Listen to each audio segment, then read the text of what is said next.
So mga ka-idol, nandito po tayo sa labas ng kwarto kasi sobrang lamig sa loob.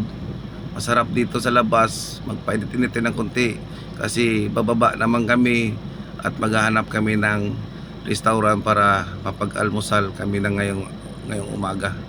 So mga idol, nandito po kami ngayon sa ng elevator at saka may kasabay din kaming dalawa. So mga sir, ma'am, shout out pala sa yung dalawa. So mga ka-idol, nandito na po tayo mga idol sa baba. At saka maglakad-lakad na naman tayo ng konti papuntang labasan para makapaghanap tayo ng restaurant. At kasi yung kasama ko gusto niya magkape para mainit-init na daw yung sikmura. Kasi dahil sa sobrang lamig talaga sa loob ng kwarto namin kasi napakalakas yung aircon, nakaturbo talaga siya mga ka-idol. So kasi mga ka-idol, sinasabayan ko na lang yung kasama ko na magkape. So totoo lang talaga mga ka-idol, hindi ako nagkakape kasi milk yung iniinom ko. Kasi na-acidic ako sa kape.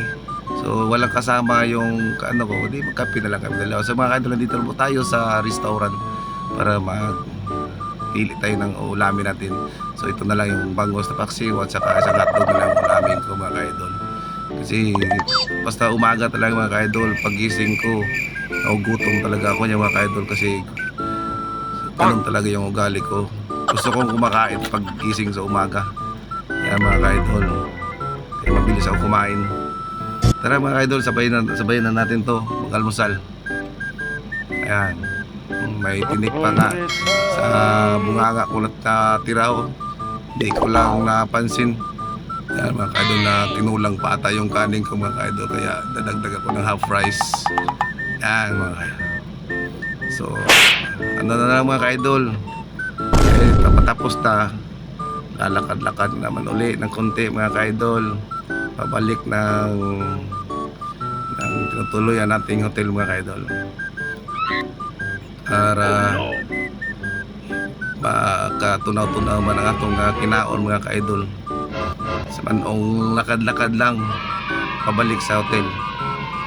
Ayan, so video ng konti.